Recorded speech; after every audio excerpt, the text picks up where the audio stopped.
नमस्कार, आप देख रहे हैं देश न्यूज। मैं हूं आपके साथ सूरज पाठक। हमारे खास कार्यक्रम मंथन में आप सभी का स्वागत है। मंथन में आज हम बात करने वाले हैं कि क्यों हो रहे हैं आतंकी हमले। दरअसल एक चीज देखी जाती है कि भारत में जब स्वतंत्रता दिवस होता है या फिर गणतंत्र दिवस होता है, तब उस समय आतंकी हमलों की वारदातें बढ़ जाती हैं। क्या मकसद होता है?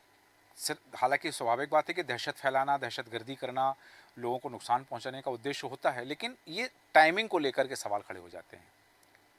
स्वतंत्रता दिवस से पहले आतंकी जम्मू कश्मीर में किसी बड़ी वारदात को अंजाम देने की फिराक में है। डोडा इलाके में आतंकियों के साथ सेना की मुठभेड़ हुई है। एंटी टेरर ऑपरेशन चलाए जाने के बाद सुरक्षा बलों ने M4 राइफल बरामद की है। इसके साथ ही 3 और बैग भी बरामद किए हैं। इस मुठभेड़ में सेना के 48 राष्ट्रीय राइफल्स के एक कैप्टन के शहीद होने की खबर सामने आई है। इस मुठभेड़ में एक आतंकवादी के घायल होने की संभावना बताई जा रही है। कहा जा रहा है कि आतंकी अस्सर में नदी के किनारे छिपे हुए थे। सेना ने पूरे इलाके को घेर लिया। सर्च ऑपरेशन के दौरान सेना ने अमेरिकी निर्मित M4 राइफल्स, गोला बारूद और रसद सामग्री भी बरामद की है। बताया जा रहा है कि सुरक्षा बलों ने 4 पाकिस्तानी आतंकवादियों की मौजूदगी की सूचना मिली थी और उन्होंने एक ऑपरेशन शुरू किया था। एक रिपोर्ट के मुताबिक जम्मू के कठुआ में 2 संदिग्ध आतंकवादी देखे गए और 2 संदिग्धों को दिल्ली की ओर मूवमेंट करने की आशंका है। उनके पास भारी मात्रा में हथियार भी मौजूद हैं, ऐसी संभावना बताई जा रही है। कहा जा रहा है कि पठानकोट के रास्ते वो दिल्ली के लिए निकल सकते हैं। आपको बता दें कि इससे पहले 9 जुलाई को डोडा में एक एनकाउंटर के दौरान 2-3 आतंकियों की सेना के घेर लिया था। सेना ने 2-3 आतंकवादी थे वहां।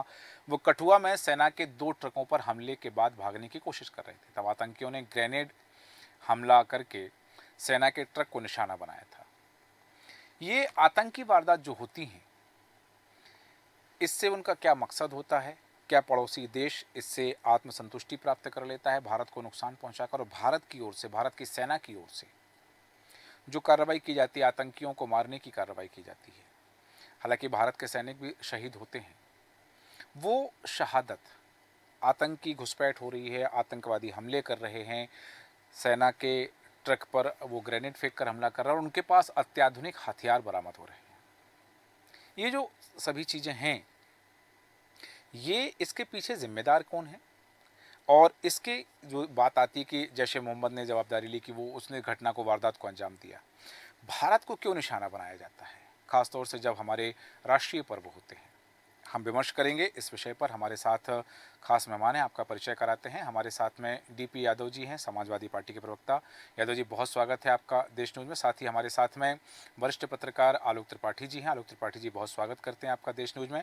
साथ ही हमारे साथ में लता कुमारी जी हैं, कांग्रेस प्रवक्ता, आपका भी बहुत स्वागत करते हैं। चर्चा की शुरुआत करना चाहूँगा और आलोक त्रिपाठी जी, आपके पास आना चाहूँगा। राष्ट्रीय पर्व 26 जनवरी, 15 अगस्त के आसपास हम देखते हैं कि उसके पहले आतंकी घटनाएं बढ़ जाती हैं। सेना पर हमले करते हैं, बॉर्डर क्रॉस करते हैं, घुसपैठ करते हैं। इसमें हम देखते हैं कि हमारे सैनिक शहीद हो जाते हैं। ये क्या टाइमिंग को लेकर के कि इस समय क्यों आतंकी हमले बढ़ जाते हैं, मैं इस पर आपकी विशेष टिप्पणी चाहता हूँ। देखिए सूरज जी, मेरी आवाज आ रही है? जी बिल्कुल। जी, देखिए सूरज जी, ऐसे अगर देखा जाए तो मुझे लगता है कि साल भर इस तरह की छुटपुट घटनाएं होती रहती हैं। जी आतंकवादी से मुकाबला होता है, उसमें कई हमारे जवान भी शहीद होते हैं या घायल होते हैं, जी कई आतंकवादी भी मार गिराए जाते हैं। जी लेकिन जब कुछ ऐसे अवसर होते हैं, जो 15 अगस्त, 26 जनवरी हुआ या कोई तीज त्योहार होता है या कोई ऐसा पर्व जब देश में हर्ष का माहौल होता है, तो मुझे लगता है जो ये जो एक संगठित गिरोह चलाते हैं आतंकवादियों का, जो एक कह लीजिए मुहिम होती है, जिसमें जी लगता है कि उनको ये सब चीजें पसंद नहीं है और उनको लगता है कि जब पूरे देश में एक हर्ष और उल्लास का माहौल बनता हो, देश प्रेम की भावना जागती हो, तो ऐसे समय में अगर हम इस तरह के हमले भारत के अंदर कुछ अलग सी जो फीलिंग थी, और ये उनका मकसद ही यही होता है। जी। तो जब भी आप देखिए, जब इस तरह की कभी स्वतंत्रता दिवस होता है, कभी दीपावली होगी, या कभी अमरनाथ यात्रा होगी, इस तरह के जब भी इस तरह के कार्यक्रम होंगे, जी। आप इस तरह की घटनाओं की संख्या बढ़ जाती है। जी। घटनाएं हमेशा होती रहती हैं, हम्म। लेकिन उस समय घटनाएं बढ़ जाती है, तो बिल्कुल। उनका मकसद जो जो अमन चैन है भारत के अंदर, जो आपसी भाईचारा है, उस जी। भाईचारे को कैसे वो दूर करें, कैसे एक भय का माहौल बनाए, किस तरह लोगों में जो जो पर्यटक है उनको कैसे भयभीत करें, क्योंकि बहुत बड़ी संख्या में पर्यटक लोग घूमने भी आते हैं। जी। जब इस तरह की घटनाएं होती हैं तो कहीं जी। ना कहीं उनके अंदर भी डर पैदा होता है, उनको लगता है कि नहीं, घटनाएं ज्यादा हो रही है, वहां उस क्षेत्र में नहीं चलना है, हम दूसरी क्षेत्र में चलते हैं। तो ये सब भी एक कारण है कि पर्यटन को लोग कम से कम हो जाए, उस क्षेत्र में उसका आय कम हो जाएगी। तो ये एक उनके सोची समझी साजिश के तहत इस तरह की घटनाएं होती हैं। जी। जब खासकर जब देश में इस तरह का उल्लास का माहौल होता है, उस जी। समय जरूर ये करते हैं। बिल्कुल सही कहा आपने कि हालांकि छुटपुट घटनाएं तो पूरे वर्ष भर होती रहती हैं। पूरे वर्ष में हम इस तरह की घटनाएं देखते हैं, समाचारों में आती हैं वो चीज़ें कि आतंकी हमले हुए हैं, सैनिक घायल होते हैं, सैनिक शहीद होते हैं, सीमा पर ये चीज़ें होती रहती हैं। लेकिन जब देश में उल्लास का माहौल होता है, हर्ष का माहौल होता है, तो दहशतगर्दी फैलाने के लिए और उस माहौल को ख़राब करने के लिए ये साजिशन, ये वारदातें की जाती हैं। हमारे साथ भारतीय जनता पार्टी के नेता शमशी आज़ाद जी जुड़े हुए हैं। आपका बहुत स्वागत है शमशी आज़ाद जी। वापस आऊँगा आपके पास में। लता कुमारी जी, अभी आपके पास आना चाहूँगा। सवाल वही है, देश में आतंकी घटनाएं हो रही हैं। अभी 15 अगस्त का समय है, देश की आज़ादी का पर्व मना रहा है पूरा देश, और आज जो मुठभेड़ हुई है उसमें एक हमारे कैप्टन शहीद हो गए हैं।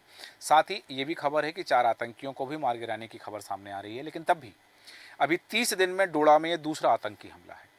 हम देख रहे हैं कि चुनाव परिणाम आ जाने के बाद से लगातार आतंकी गतिविधियां बढ़ी हैं और आतंकी घुसपैठ बढ़ी है।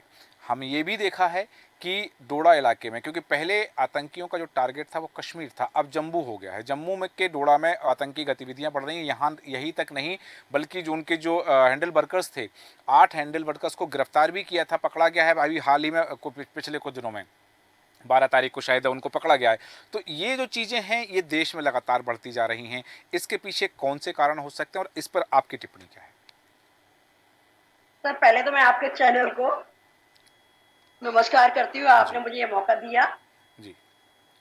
देखिए, आतंकवाद तो मतलब पूरे विश्व में फैला हुआ है, लेकिन भारत में और पाकिस्तान का ये जो बॉर्डर है, इस पर आतंकवाद की घटनाएं बहुत अधिक होती हैं, और ये अभी से नहीं।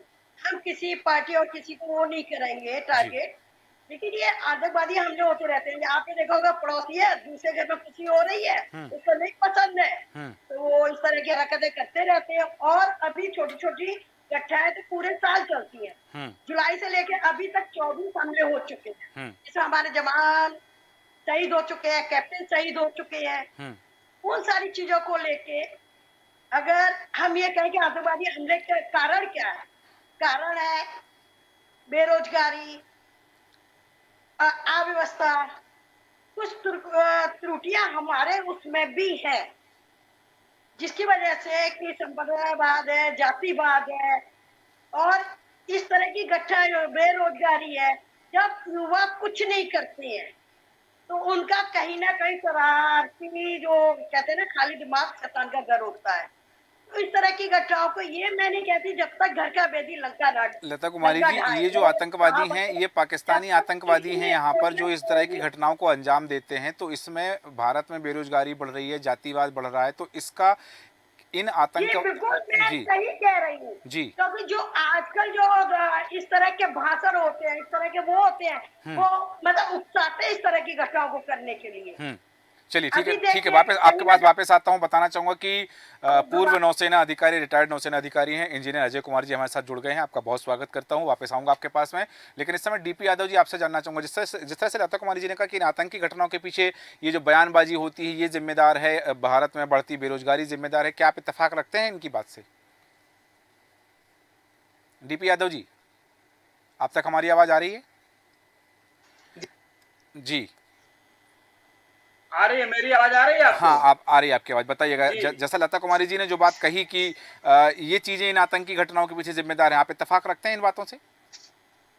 जी नमस्कार। जय हिंद, जय भारत, जय लोकतंत्र, जय संविधान। जी आज स्वतंत्रता दिवस की पूर्व संध्या पर मैं आपके चैनल देश न्यूज के माध्यम से समस्त देशवासियों को बधाई देना चाहता हूं और अपनी पार्टी समाजवादी पार्टी की तरफ से भी मैं देश के स्वस्थ, सुखी एवं संपन्न होने की कामना करता हूं। ठीक है। देखिए, जो आप आज आपने बताया कि आतंकवादी हमला हुआ है, ये बहुत ही दुखद और दुर्भाग्यपूर्ण है। इसके पीछे तमाम कारण है जो कि कहीं न कहीं इस तरह की आतंकवादी गतिविधियों को अंजाम देते हैं। आप देखिए, जब देश में कोई पर्व होता है, चाहे वो राष्ट्रीय पर्व हो या कोई अन्य पर्व हो, तो ये आतंकवादी कहीं न कहीं देश को एक दहशत का माहौल पैदा करने के लिए, एक भय का और डर का माहौल पैदा करने के लिए आतंकी हमला करते हैं। क्योंकि देश में इस समय भारतीय जनता पार्टी की सरकार है और आपने देखा होगा जो पूर्व में भारतीय जनता पार्टी की सरकार में ही तमाम आतंकी हमले हुए, चाहे वो उरी का हमला हुआ हो, पठानकोट का हमला हुआ हो, या आप जो है पुलवामा का हमला हुआ हो, या उससे पहले आप और पूर्व में जाइए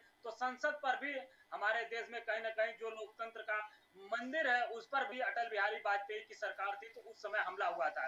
तो कहीं न कहीं भारतीय जनता पार्टी की सरकार में इस तरह के आतंकी जो हमले हैं वो देश में बढ़ जाते तो हैं, यादव जी, जिससे हमें 2004 कहीं से न पहले कहीं क्या हमले नहीं होते थे देश में? आतंकी हमले, आतंकी वारदातें नहीं होती थी 2004 से पहले? देखिए, नहीं, देखिए होते थे निश्चित रूप से, और छिटपुट घटनाएं बराबर होती रहती हैं, लेकिन जिस प्रकार से भारतीय जनता पार्टी की सरकार में बड़े बड़े हमले हो रहे हैं, हाँ। वो कहीं ना कहीं इस बात की तरफ स्पष्ट संकेत करते हैं कि भारतीय जनता पार्टी की सरकार में देश की सीमाएं सुरक्षित नहीं है। देश में आतंकियों का प्रवेश होता रहता है और बड़े बड़े घटनाओं को अंजाम दे रहे हैं। सरकार से ये मांग है आज स्वतंत्रता दिवस की पूर्व संध्या पर कि देश के जो बॉर्डर हैं, देश की जो सीमाएं हैं, उस पर चौकसी और सुरक्षा ठीक है और डीपी यादव जी, चुस्त वापस दुरुस्त आता हूँ किया आपके पास जाए। में। बड़ा आज सवाल खड़ा देखिए, किया है आपने। इस समय शमशी आजाद जी, आपसे जानना चाह रहा हूँ, जिस तरह से कहा है डीपी यादव जी ने कि भारतीय जनता पार्टी की सरकार में सीमाएं सुरक्षित नहीं हैं, आपकी क्या प्रतिक्रिया है इस पर? जी, नमस्कार आपको, जी आपके चैनल के सभी दर्शकों को, इस चर्चा में भाग ले रहे सभी भाइयों को, जी और बधाई भी कल के जो आज़ादी यौम आज़ादी उस पर 15 अगस्त की बधाई सभी को। जी देखिए, अभी कुमारी लता जी भी बोल रही थी और हमारे डीपी यादव जी बोल रहे थे, तो हमको आने में थोड़ा-सा देर इस वजह से लग गई जी कि समाजवादी पार्टी के नेता अखिलेश यादव का ट्विटर चेक कर रहा था कि जो आतंकवादी घटना हुई, कहीं हो सकता हो उनको अफ़सोस हुआ हो, कहीं हो सकता हो कि उनके दिल में कोई दर्द रहा हो, लेकिन कहीं पर भी उन्होंने इस आतंकवादी घटना के बारे में एक शब्द भी नहीं लिखा। क्यों? क्योंकि बोलते हैं कि इन्हीं के ज़रिए कम से कम देश को माहौल खराब हो सके, वो तो कर नहीं पा रहे हैं। तो ये चाहते हैं कि ऐसी मानसिकता के लोग जो समाजवादी पार्टी की मानसिकता रखते हैं, की मानसिकता रखते हैं, भाई भारतीय जनता पार्टी अगर आती है तो ऐसा क्यों होता है कि विदेशों से हमले ज़्यादा होने लगते हैं, आतंकवादी हमले ज़्यादा होने लगते हैं। ये भी एक बड़ी सोचने वाली बात है कि इसका मतलब ये है कि विपक्ष के लोग ही हमला करवाते हैं भाई, कि सत्ता पक्ष वाले तो करवा नहीं सकते। ये इन्होंने खुद ही अपने मन से मान लिया। और हाँ प्रदेश में भी जहाँ कहीं पर भी अपराध होता है, चाहे आपने देखा होगा कि जो अपराध के अभी 2-3 हुए, उसमें भी समाजवादी पार्टी का हाथ रहा है। पूर्व में नहीं, जो मतलब बम धमाके हुए, शमशी आजाद जी, जैसा कि आप कह रहे हैं कि विपक्ष हमला, वो कह रहे हैं कि भारतीय जनता पार्टी की सरकार के समय ज्यादा हमले हो रहे हैं, और आप कह रहे हैं कि विपक्ष हमले करवाता है। मैं यही कह रहा हूँ कि हाँ इतना बड़ा आतंकी हमला हुआ है जो जब हमारे देश के ऊपर बड़ा वो है प्रश्न चिन्ह लगाता है, वहीं समाजवादी पार्टी नेता इस पर एक टिप्पणी नहीं करते हैं, हाँ इस पर बहस नहीं करते। और ये बैठी हुई है हमारी कांग्रेस की प्रवक्ता बैठी हुई है, तो जी कह रही है कि बेरोजगारी की वजह से, तो हाँ बेरोजगारी जिसके पास होती है उसके पास जो 6-6 लाख के हथियार आ जाते हैं, उसके बाद गिरते हैं, उसके बाद आरडीएक्स आ जाए। कम से कम अपना ज्ञान जी, बढ़ा आ रहा कर हूँ आपके ऐसे पास। लोगों को जाया करे, जी और ऐसे लोगों को बोलने के पहले हाँ उनकी भी जांच कर लिया जाए कि हाँ ऐसे लोग बोलते हैं तो कम से कम उनकी पार्टी की मानसिकता दर्शाई जाती है। जी, प्रवक्ता जो होता है वो आ रहा हूँ लता कुमारी जी आपके पास। जी देखने के पहले थोड़ा सा ज्ञान बढ़ा लिया करें। ठीक है। ज्ञान बढ़ाने के बाद बोले ये बहुत ही सख्त घटना है, और भाजपा पार्टी पूरी तरीके से, जिस तरीके से जम्मू और कश्मीर को सील बंद किया है, ये भूल गए कि समाजवादी कांग्रेस की जब सरकार हुआ करती थी तो किस तरीके से बम के धमाके हुआ करते थे, झंडा फहराया जाता है, इधर बम धमाका हो रहा है। कम से कम भारतीय चलिए जनता ठीक है पार्टी ठीक है, सरकार वापस में ठीक है ऐसा शमशी नहीं हो आजाद रहा जी, है। वापस आता आज हूँ आपके आजादी पास में। पूरे हर्षोल्लास के वापस साथ आता हूँ मनाया आपके जा रहा पास है, में। इससे पूरा पहले देश ठीक तिरंगा है, यात्रा निकाल शमशी रहा है। आजाद जी वापस आता हूँ। अजय कुमार जी के पास पहले आना चाहूँगा, बाद में लता कुमारी जी आपके पास आऊँगा। अजय कुमार जी, बात हो रही है देश में आतंकी हमले बढ़ रहे हैं, आतंकी गतिविधियां बढ़ रही हैं। बात हो रही है कि जब हमारे राष्ट्रीय पर्व होते हैं, चाहे हम गणतंत्र दिवस की बात करें, स्वतंत्रता दिवस की बात करें, उस समय आतंकी गतिविधियां बढ़ जाती है। हालांकि चर्चा में बात आई है कि छुटपुट घटनाएं जो है साल भर चलती रहती है, लेकिन इस समय ये घटनाएं बढ़ जाती है। सबसे पहले मैं चाहूँगा कि हम देश न्यूज भी जो है, आज जो कैप्टन शहीद हुए हैं उनको, उनकी शहादत को हम सलाम करते हैं, उन्हें नमन करते हैं कि देश पर उन्होंने अपनी जान कुर्बान कर दी है। सैनिकों की जो अपेक्षा होती है, सैनिक क्या चाहता है, सैनिक की किस तरह से चाहता है कि देश में किस तरह से अमन चैन कायम रहे, और ये जो घटनाएं हैं इस पर मैं चाहूँगा अजय कुमार जी आपकी प्रतिक्रिया। सूरज जी, जी। बहुत बहुत धन्यवाद आपको और देशवासियों को जय हिंद। जय हिंद। सबसे पहले मैं ये कहना चाहता हूं कि हमारी फौज के ऊपर राजनीति नहीं होनी चाहिए। मैं सारे वक्ताओं को सुन रहा हूं। आज हमारा एक कैप्टन जी। दीपक सिंह शहीद हुए हैं और हम ये कह रहे हैं कि एक दूसरे को ब्लेम कर रहे हैं। ब्लेम गेम नहीं होना चाहिए। और अगर हम लोग देखें तो ये घटनाएं तेजी से बढ़ रही हैं। हाँ। क्योंकि जम्मू कश्मीर में विधानसभा के चुनाव होने हैं। हाँ। उग्रवादी नहीं चाहते, आतंकवादी नहीं चाहते कि वहां पे लोकतंत्र स्थापित हो। जब से धारा 370 खत्म हुई है तब से वहां पे उथल पुथल है। ये मैं मानता हूं कि हमारी खुफिया तंत्र में कहीं ना कहीं कुछ कमी है। हाँ। और जब से बांग्लादेश की घटना हुई है, हमारे सारे बॉर्डर के ऊपर सिक्योरिटी तेज कर दी गई है और धीरे धीरे ये हमले जम्मू कश्मीर में बढ़ेंगे, दिल्ली में बढ़ेंगे और उत्तर प्रदेश में भी बढ़ने के चांसेस हैं। तो यहाँ पर सबसे पहले तो मैं दुख प्रकट करता हूं कि हमारे कैप्टन दीपक सिंह शहीद हुए और इधर बहुत सारे जवान शहीद हुए। और हमें अपने देश के बारे में बात करना चाहिए। हमें कभी भी इस पे राजनीति नहीं करनी चाहिए। जिस तरह से ये घटनाएं हो रही हैं तो कहीं ना कहीं खुफिया तंत्र इसमें हमारा कमजोर पड़ रहा है। हम लोग जी, इंजीनियर अजय नहीं कुमार जी, कर पा रहे हैं। मैं हम एक अपने तरफ ध्यान आकर्षित कराना चाहूँगा और उस पर मैं चाहूँगा कि आप अपनी विशेष राय जाहिर करें, क्योंकि जिस तरह से देखा जा रहा है कि पहले आतंकी गतिविधियों का, आतंकी घटनाओं का केंद्र कश्मीर रहा है, अब जम्मू और डोडा और उसके आसपास में जो है वो घटनाएं बढ़ रही हैं। क्योंकि आज भी जैसे देखा कि सुबह जब मुठभेड़ हो रही थी तो धुंध का फायदा उठा करके आतंकवादी भागने लगे थे, वो पीछे हो गए थे, तो धुंध का फायदा वहाँ उठाया जा रहा था। मौसम और भौगोलिक स्थिति के आधार पर आपको लग रहा है कि ये जो घटनाएं हो रही हैं कि पहले जम्मू कश्मीर में ज़्यादा घटनाएं हो रही थी, अब जम्मू के डोडा में ज़्यादा घटनाएं हो रही हैं, तो इसके पीछे क्या वजह हो सकती है? देखिए क्या होता है कि जब हम लोगों को ये घटनाएं होती हैं तो हमारा ध्यान एक तरफ, जैसे कश्मीर में पहले हो रहा था तो सारा ध्यान हमारा फोकस कश्मीर में था। फिर अब डोडा और जम्मू के आसपास, इनके संभाग के आसपास ये घटनाएं बढ़ गई हैं। तो क्या होता है कि कंसंट्रेट जो हमारी आतंकवादी होते हैं ध्यान भटकाने के लिए पहले एक जगह पे वो आतंकवादी हमला करते हैं, फिर दूसरी जगह पे करते हैं। ये एक्चुअली हम लोगों की भाषा में इसको गुरिल्ला युद्ध भी कहा जाता है। तो हमारा ध्यान जब एक तरफ होता है तो वो दूसरी तरफ हमला कर देते हैं, जब उधर फोकस होते हैं तो तीसरी जगह कर देते हैं। और इस समय जो मौसम है, मौसम भी धुंध बहुत है, घना जंगल है। और जब फौज आ जाती है, जब वहां पे पब्लिक होती है, हमारे नागरिक होते हैं, तो फौज को संभल के आगे बढ़ना होता है कि कहीं से किसी नागरिक को कोई नुकसान ना हो जाए। तो इसलिए उनके पास जो हमारे आतंकवादी हैं उनके पास अंधाधुंध फायरिंग वो करते हैं, चाहे नागरिक उसमें मरे, चाहे हमारी सेना के जवान शहीद हों।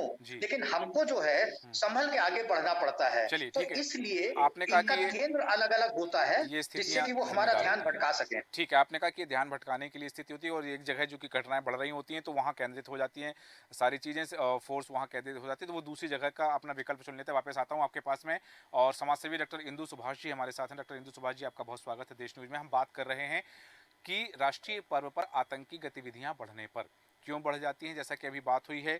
और अजय कुमार जी ने भी कहा कि इससे पूर्व जो वक्ता हमारे साथ रहे, समाजवादी पार्टी या कांग्रेस की ओर से जो बातें आई हैं, आरोप प्रत्यारोप भारतीय जनता पार्टी का जो वक्तव्य आया है कि जैसा कि कहा गया, समाजवादी पार्टी की ओर से कहा गया कि भारतीय जनता पार्टी के शासनकाल में आतंकी गतिविधियां ज़्यादा बढ़ गई। तो इसके लिए पार्टी जिम्मेदार है, सरकार जिम्मेदार है, पाकिस्तान जिम्मेदार है, या फिर वो आतंकी जिम्मेदार हैं? जैसा कि कांग्रेस प्रवक्ता ने कहा था कि बेरोजगारी इसके लिए जिम्मेदार है। मैं आपकी टिप्पणी चाहता हूं कि वास्तव में ये आतंकी घटनाएं देश की, हालांकि बहुत सारी चीज़ें सामने आई हैं चर्चा में कि अर्थव्यवस्था को प्रभावित करने वाली बात है, सुरक्षा को प्रभावित करने वाली बात है, स्थानीय स्तर पर जो है वहाँ की सामाजिक परिदृश्य को प्रभावित करने वाली बात है। ये जो तमाम चीज़ें होती हैं, इस पर आपका क्या कहना है? सर, बहुत स्वतंत्रता दिवस की पूर्व संध्या पर बहुत ही प्रासंगिक और बहुत सटीक विषय को उठाया गया है आपके चैनल के माध्यम से। स्वतंत्रता दिवस की शुभकामनाओं के साथ मेरा बहुत छोटा सा मत है, जो पूर्व वक्ता है उन्होंने बहुत सटीक खुला है, जो हमारे अजय सर हैं, मैं उनसे पूरी तरह सहमत हूँ। और सर, इतनी क्या आपको मेरी आवाज आ रही है? हाँ, आ रही है, आपकी आवाज आ रही है, बोलिए आप। अच्छा, तो मैं ये कहना चाहती हूँ कि सर, जब हमारा सैनिक सरहद पर होता है तो उसकी सुरक्षा के इंतजाम में हम एआई टेक्निक को ले सकते हैं। अगर हम चीज़ों में आधुनिकतम इस तरह की तकनीक शामिल करें जिससे कि हम उसकी सुरक्षा के इंतजाम को विजुअली भी देख सकें, एक कोई पैनल हो जो देखता रहे। जी, मतलब मेरा ये कहना है कि उसकी सुरक्षा के लिए इतना माकूल इंतजाम होना चाहिए जी, कि जो अपनी जान हथेली में लेकर के सेना की सरहद पर खड़ा हुआ है, जी। देश की सरहद पर खड़ा हुआ है, हुँ, तो हम उसकी सुरक्षा के लिए चूक कैसे कर सकते हैं? बराबर। जब छोटी से छोटी चीज़ों के लिए इतने सारे सीसीटीवीज़ दुनिया भर की चीज़ें लगी होती हैं, हाँ, तो क्या उस सैनिक की जो हमारे अभी शहीद हुए हैं, जी, उनकी क्या इतनी जान सस्ती तो नहीं थी? हाँ, इसलिए सुरक्षा के इंतजाम में आधुनिक तकनीक का इस्तेमाल किया जाना मेरी तरफ से ये बहुत बड़ी बात है। बिल्कुल। और मैं पूर्व वक्ता श्री अजय जी से बिल्कुल सहमत हूँ जी, कि ये जो चूक होती है इन सब चीज़ों में जो बता रहे हैं, बहुत जी, सही बता रहे हैं। जी, मेरी तरफ से तो सिर्फ यही है कि सर, तकनीक का बिल्कुल पूरी तरह सटीक इंतजाम होना चाहिए, जिससे कि पूरा चक्रव्यूह बना करके हम सैनिक को देख सकें, उसकी सुरक्षा का कर बिल्कुल, सकें। सही कहा आपने कि जो सैनिक राष्ट्र की रक्षा में अपने प्राणों को न्यौछावर करने के लिए तत्पर है, उसकी सुरक्षा की ज़िम्मेदारी भी किसी की होनी चाहिए और आधुनिक तकनीक का इस्तेमाल भी किया जाना चाहिए। लता जी, आप कुछ कहना चाह रही थी, अपनी बात रखिएगा। उस समय चूँकि दूसरे वक्ता थे, आपसे संपर्क नहीं हो पा रहा था, तो आप अपनी बात रखिए, लता जी। लता जी, आप तक हमारी आवाज़ आ रही है? हाँ, आ रही है। जी, बोलिए। सर, पहली बात तो ये है कि हमें भी बहुत कष्ट होता है कि हमारे जवान जब शहीद होते हैं, उनकी शहादत पे हुँ, राजनीति नहीं होनी चाहिए हुँ, और ना हम करना चाहते हैं। मैंने तो 1947 से लेकर अब तक का वो किया है। हाँ, बीजेपी प्रवक्ता कैसे कह रहे हैं कि मतलब कांग्रेस प्रवक्ता बोल रही है। मैंने ये कहा है कि जो समस्याएं हैं, जो आंतरिक कलह है, हुँ, उस पे ज्यादा ध्यान दिया जाता है, हमारे बॉर्डर पे कम ध्यान दिया जाता है। हमारी गुप्त एजेंसियां क्या कर रही हैं, इन पे ध्यान कौन देगा सर? हमारे सैनिकों की सुरक्षा कौन करेगा? हुँ। आपका स ये आप ठीक है। आतंकवादी अगर लता जी, घुस देती है। आप ही का सवाल लेकर जा रहा हूँ शमशी आज़ाद जी। बात हुई कि सैनिकों की सुरक्षा की ज़िम्मेदारी किसकी है? नागरिकों की सुरक्षा देखिए जो होती है फौज के हाथ में होती है और फौज की सुरक्षा नहीं होती, इनको शायद ये नहीं पता है। आतंकवादियों का ये होता है कि किसी भी तरीके से इनकी जान को लेना है और आतंकवादी जो होते हैं वो हमारे पड़ोसी मुल्क है, पड़ोसी मुल्क हमारा दुश्मन मुल्क है। वो चाहता ही नहीं कि हम किसी तरीके से अपना ये स्वतंत्रता दिवस अपना खुशहाली से मना सके। स्वतंत्रता दिवस जो है किसी तरीके से जो सेलिब्रेट हमारा हिंदुस्तान का सबसे बड़ा पर्व जिसे हम आजादी यौम आजादी कहते हैं, उसको मनाया जाए। तो वो चाहते हैं कि इस तरीके का काम करके देश को जो विश्व में बदनाम किया जाए, भारत को बदनाम किया जाए कि वहाँ पर इस तरीके के होते रहते हैं। भारतीय जनता पार्टी की सरकार उसको बदनाम करने की साजिश हो रही है और उसमें कहीं न कहीं हमारे ही अपने लोग उनका कहीं न कहीं साथ जो बिल्कुल खुले मन से आपके चैनल पे कह रहा हूँ कि कहीं न कहीं साठगांठ जो होती है क्योंकि विदेशी फंडिंग होती है इनको, तो आ रहा हूँ यादव विदेशियों जी, से जब आपके पास आ रहा फंडिंग हूँ। की जाती है हाँ, तो उसके बदले में आपसे आतंकवादी चाहते हैं कुछ न कुछ आप देश में ऐसा करें जिससे उनका राज हो सके। सत्ता इनके पास है नहीं, ये हाँ, चाहते हैं कि भारतीय जनता पार्टी 10 सालों से जिस तरीके से अमन चैट बनाए हुए थे, इसके बाद मोदी जी की सरकार आ चुकी है, तो कहीं ऐसा ना हो कि हमारा जो है खतक राजनीति हमारी खतक जाए, देश से हम राजनीति से बाहर हो जाए। तो ऐसे जब काम होते हैं तो कहीं न कहीं देश का जो है हमारे जो विपक्ष है उनका हाथ होता है। ठीक है, मैं ये कहना चाहूँगा कि भारतीय वापस जनता आता हूँ पार्टी आपके को पास में, अपनी जो वापस आता हूँ आपके सरकार पास उससे में। ये ज़रूर कहना चाहूँगा जी, कि अपनी तकनीकों को थोड़ा-सा बढ़ाएँ, अपने गुप्तचर को रिपोर्टर है जो उनके गुप्तचर विभाग है, उसको थोड़ा-सा चाहिए कि ऐसे मौके पर चाक चौबंद रहे ताकि ऐसे हादसा न हो पाए। हमारे शहीद जो है वो जो है उनकी जान बचाई जा सके। ठीक है, वापस आता हूँ आपके पास में। डॉक्टर डीपी यादव जी, आप कुछ कहना चाह रहे थे, अपनी बात रखिए। शमशी आज़ाद जी के वक्तव्य पर आप कोई टिप्पणी देना चाह रहे थे।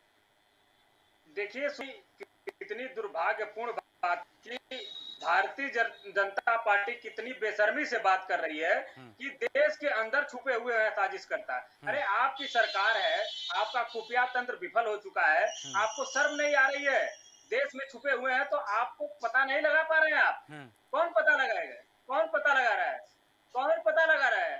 अरे आप पता लगाए ना, क्यों बोल रहे क्या हैं आप? होता है और यहाँ पर जो इक्का हमारे दुक्का अजय जो है ये कुमार जी आपके बैठे हुए सहयोग से हैं, होता होगा ये बड़े इसीलिए आप सैन्य बेचैन हो रहे अधिकारी हैं। हैं। मैं तो वास्तव यही में देख रहा इन्होंने था कि देश की सेवा किया और इन्होंने इस बात को स्पष्ट कहीं किया पर भी है गए कि थे, देश मौके की पर कहीं सीमाएं पर भी सुरक्षित अफसोस नहीं है नहीं जताया, और कहीं पर उन्होंने भी ये ये नहीं कहा बताया कि है हमको कि किस प्रकार से हमको खुफिया जो है तंत्र बहुत विफल हो अफसोस गया हो है, रहा है, जिसका हमारे नतीजा देश ये के है कि जवान देश शहीद के हो ऊपर रहे हैं, हमला हो रहा है कहीं पर भी और नहीं। भारतीय आज जनता कहे कि पार्टी की एकदम सरकार लाइव में चोरी का देश मामला की उन्होंने, सीमाएं सुरक्षित लाइव नहीं है, चोरी का मामला हमारे उन्होंने देश पे जरूर कहीं किया ना है, कहीं हमला लाइव हो रहा चोरी के है मामले में, बिजली और बल्ब के आपको मामले में शर्म नहीं उनकी आ रही राजनीति है। जरूर है, आप कह रहे लेकिन हैं आप देश कह का रहे हैं जवान कि शहीद देश हो के सकता ऊपर हमला है, हो इस पर रहा है समाजवादी तो देश पार्टी के के लोग नेता का शामिल कोई है बयान इसमें नहीं आया। इसमें ये आप समाज पार्टी के आंतरिक लोगों का आंतरिक चरित्र जो है आंतरिक पूरी तरीके से जो देश की जनता गतिविधियां जान उसमें ठीक चुकी है, है। कर रहे हैं देश की ठीक बहुत है। ज्यादा डीपी यादव देश के जी, ऊपर शमशी आजाद जी, वापस आता हूँ आप दोनों के पास में, आपको शर्म नहीं वापस आ आता हूँ रही शमशी है आजाद जी, डीपी यादव जी, दोनों का वापस आता हूँ। लेकिन अभी अभी मैं एक बात जानना चाहूंगा, अजय कुमार जी आपके पास आना चाहूंगा। बात हुई है जैसे डीपी यादव जी ने कहा कि हमारा जो खुफिया तंत्र है वो विफल हो गया है, क्या ये बात सही है कि जो घुसपैठ हो रही है वो जानकारी सही समय पर पहुंच नहीं पा रही है? या एक और बात जो आई है, जैसा कि अभी जो बात शमशी आजाद जी ने कही, इससे पहले 12 अगस्त को देखा गया कि 8 लोगों को गिरफ्तार किया गया, जो हैंडलर्स थे उनके, जो उनकी मदद कर रहे थे आतंकियों की, वो जम्मू के डोडा में ही रह रहे थे। ये भी बात सामने है कि स्थानीय स्तर पर जो है, स्थानीय स्तर पर उनको मदद भी मिलती है। तो इसके लिए क्या कदम उठाए जाने चाहिए और खुफिया तंत्र मजबूत हो ताकि सही समय पर सेना के पास जानकारी पहुंच सके? देखिए, अपने खुफिया तंत्र को मजबूत करने के लिए वहाँ के लोकल लोगों को ही हमें क्या कहते हैं, अपना मुखबिर बनाना पड़ता है। जी। और शायद वहाँ पे हम लोग थोड़ा सा फेल हो रहे हैं कि हमारे लोकल लेवल पे जो मुखबिर हैं हमें सही समय पे हमें इंफॉर्मेशन नहीं दे पा रहे हैं, और इन्फॉर्मर के बिना कोई भी खुफिया तंत्र मजबूत नहीं होता। और लोकल लेवल पे हमें अपने खुफिया तंत्र को मजबूत करना होता है। हमारे डोभाल साहब थे, जो हैं अभी भी, डोभाल साहब बहुत मजबूती से खुफिया तंत्र को उन्होंने मजबूत किया हुआ था। लेकिन इधर जो घटनाएं बढ़ रही हैं, बांग्लादेश अस्थिर हो गया है, तो और ज्यादा हमारे बॉर्डर पे जो हमारी फोर्सेस हैं उसकी जिम्मेदारी बढ़ गई है, खुफिया तंत्र की जिम्मेदारी बढ़ गई है, क्योंकि अब बहुत सारे अटैक होंगे, फिदाइन अटैक होंगे, क्योंकि पाकिस्तान की तरफ से भी होंगे। और जिस तरह से हम देख रहे हैं जो हिंदुओं को कत्ले काम किया जा रहा है, तो वो एक हिंदू मुस्लिम के बीच में कट्टरता बढ़ाई जा रही है और उसकी वजह से और हमले होंगे। अजय कुमार जी, एक शंका है, ये मेरी निजी शंका भी हो सकती है। जिस तरह से इनपुट मिलता है सेना के पास में या खुफिया एजेंसी को इनपुट मिलता है कि स्वतंत्रता दिवस पर दिल्ली में, पंजाब में बड़ी घटना को, बड़ी वारदात को अंजाम दिया जा सकता है, तो ये जो आज मुठभेड़ हुई है ये ध्यान भटकाने की कोशिश भी हो सकती है? जी देखिए, हमेशा बॉर्डर पे 15 अगस्त और 26 जनवरी से पहले इस तरह के अटैक होते आए हैं, और हमारा खुफिया तंत्र ये चाहता है कि दिल्ली, पंजाब, जम्मू कश्मीर और उत्तर प्रदेश में भी हाई अलर्ट है, और हमारा खुफिया तंत्र पूरी तरीके से अलर्ट है। तो लेकिन इतनी ज्यादा जगह पे इस समय हम लोग बॉर्डर पे हम लोगों के सामने चुनौतियां आ गई हैं कि कंसंट्रेशन और खुफिया तंत्र, लोकल खुफिया तंत्र, ये कहीं ना कहीं हमारा ढीला पड़ रहा है, जिसकी वजह से हमारे सेना के जवान शहीद हो रहे हैं। इधर कुछ महीनों में, 6 महीनों में हमारे सेना के जवान ज्यादा मारे गए, और हमारे जो उग्रवादी हैं, हमारे जवान शहीद हो रहे हैं, उग्रवादी उतने नहीं मारे जा रहे हैं। तो ये एक हमारे देश का बहुत बड़ा नुकसान हो रहा है, और ये बहुत दुख के साथ हमें कहना पड़ता है कि एक सैनिक को ट्रेन करने में लाखों करोड़ों रुपए लगते हैं, और वो एक खुफिया तंत्र मजबूत ना होने की वजह से वो शहीद हो जाता है, और हमारे देश फाइनेंशियली लॉस तो होता ही होता है, और एक हम बहादुर सैनिक को भी खो देते हैं। तो हमें बॉर्डर पे खुफिया तंत्र को मजबूत करने की जरूरत है, और पॉलिटिकल पार्टी को सेना के ऊपर राजनीति नहीं करनी चाहिए। सही कहा आपने कि ये राजनीति का विषय नहीं है, देश की सुरक्षा का विषय है और उन जवानों की शहादत का विषय है, और पूरा देश जिनकी शहादत पर श्रद्धा से झुक जाता है, उस विषय पर सियासत नहीं होना चाहिए। डॉक्टर इंदु सुभाष जी, आपके पास आ रहा हूँ। एक बहुत छोटा सा और सीधा सवाल, मुट्ठी भर लोगों का देश, क्योंकि जब भी हम देखते हैं कि आतंकी गतिविधि हुई, आतंकवादी पकड़ा गया, आतंकवादी मारा गया, तो पाकिस्तान का निकलता है कि पाकिस्तान से आतंकवादी भेजा गया है।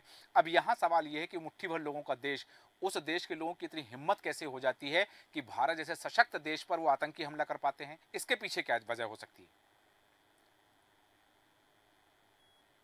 डॉक्टर इंदु सुभाष जी, आप तक मेरी आवाज आ रही है?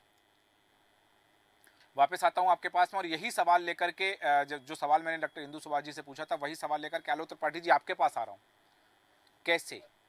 क्योंकि कहा जाता है कि भारत अब वो शक्ति है कि पूरी दुनिया में आंख उठाकर चलता है। बड़ी बड़ी शक्तियां, दुनिया की बड़ी शक्तियों के साथ आंख मिलाकर के भारत बात करता है। तो ऐसी स्थिति में कैसे हिम्मत हो जाती है वो मुट्ठी भर लोगों के, देश के उन आतंकवादियों की, जो भारत पर हमला कर देते हैं, आतंकी हमले की वारदात को अंजाम दे देते हैं? देखिए देखिए सूरज जी, ये आदि जो है, ये जो पाकिस्तान या जहां बांग्लादेश, जहां से भी जो आतंकवादी आते हैं, तो आप देखिए उनकी मंशा एकदम स्पष्ट है कि भारत में को अस्थिर करना है, यहाँ पे अंधाधुंध गोलीबारी करनी है, लोगों को मारना है, यहाँ जो खुशहाली है करना है। तो किसी आतंकवादी का उनका तो सिर्फ एक मकसद है कि भारत में जाना है और अंधाधुंध गोलियां चलानी है, इसमें चाहे सैनिक मरे चाहे आम पब्लिक मरे। तो ये कोई एक पर्टिकुलर किसी हम उसको नहीं कह सकते। लेकिन सवाल देखिए ये क्या उठता है कि आखिर हमारे देश की जो सीमाएं हैं वो सुरक्षित है कि नहीं है। अगर सुरक्षित है तो देश की सीमाओं के अंदर ये आतंकवादी कैसे आ जाते हैं। दूसरी चीज हम कहना चाहते हैं कि हर चीज में राजनीति नहीं करनी चाहिए। लेकिन इन राजनीतिक दलों का ये दुर्भाग्य कह लीजिए कि इनको हर चीज में राजनीति ही नजर आती है। क्या जब सैनिक किसी देश की सुरक्षा कर रहा होता है, क्या उस देश में समाजवादी पार्टी, कांग्रेस, भारतीय जनता पार्टी या अन्य जितने भी दल हैं, क्या उन दलों के नेता नहीं रहते हैं? क्या उनकी सुरक्षा नहीं होती है? तो मुझे लगता है कि सभी दलों के नेताओं को जब देश सुरक्षा की बात आए, जो जिस कमी का फायदा विदेशी कह लीजिए या आतंकवादी कह लीजिए या हमारे विरोधी देश उठाते हैं, हमको उस मुद्दे पे कम से कम देश के साथ खड़े होना चाहिए, एक साथ बात करनी चाहिए। तब हम कह सकते हैं कि इस तरह के जो आतंकवादी हमले होते हैं, हम उसका डट के मुकाबला कर सकते हैं, हम उनके मंसूबों को नाकाम कर सकते हैं। लेकिन जब हम आरोप लगाने लगते हैं कि ये फला सरकार की देन है, वो कहते हैं वो फला सरकार की देन है, कोई सरकार ये नहीं चाहती होगी। मुझे जो लगता है कि शायद ही कोई सरकार का या किसी पार्टी का नेता ये चाहता हो कि हमारा देश स्थिर हो या हमारे देश के ऊपर आतंकवादी हमले हो। लेकिन ये कुछ क्षणिक राजनीतिक लाभ के लिए, कुछ राजनीतिक वोट बैंक के लिए इस तरह के बयान देकर के मुझे लगता है कि जो सेना के जवान हैं, जो शहीद हो रहे हैं या जो हमारे बॉर्डर पे ड्यूटी कर रहे हैं, देश की सुरक्षा के लिए 24 घंटे खड़े हुए हैं, उनका इस तरह के बयानों से अपमान ना किया जाए। बिल्कुल सही ये है। एक बहुत बड़ा सवाल है और ये बहुत बड़ा एक निर्णय होगा लोगों बिल्कुल का। सही कहा आपने कि शहादत पर सियासत नहीं होना चाहिए। और बात जब देश की सुरक्षा की हो तो राजनीतिक दल कोई भी हो, राजनीतिक दल के नेता कोई भी हो, हैं तो वो भारत के नागरिक और भारत के प्रति समर्पण सभी की जिम्मेदारी है। हालांकि बिंदुओं ने जिन पर हम चर्चा कर सकते हैं, पर समय हमें अनुमति नहीं देता। चर्चा को विराम देंगे। शमशी आजाद जी, लता कुमारी जी, डॉक्टर इंदु सुभाष जी, आलोक त्रिपाठी जी, अजय कुमार जी, डीपी यादव जी, आप सभी का धन्यवाद चर्चा में शामिल होने के लिए। बात हो रही है कि क्यों हो रहे हैं आतंकी हमले। दरअसल स्वतंत्रता दिवस पर क्यों होते हैं, गणतंत्र दिवस पर क्यों होते हैं, और जो बात आई है कि इस पर सियासत नहीं होना चाहिए, शहीदों की शहादत पर सियासत ना हो, क्योंकि बात है देश की सुरक्षा की। और जो जैसे कि अजय कुमार जी ने जो बात कही कि एक सैनिक तैयार करने में समय खर्च होता है, पैसे खर्च होते हैं, बहुत सारी चीज़ें का उसमें समय लगता है। एक शहीद, वो सैनिक जब शहीद होता है तो उसके परिवार के अलावा देश की भी क्षति होती है। परिवार को तो क्षति होती है लेकिन देश को भी होती है।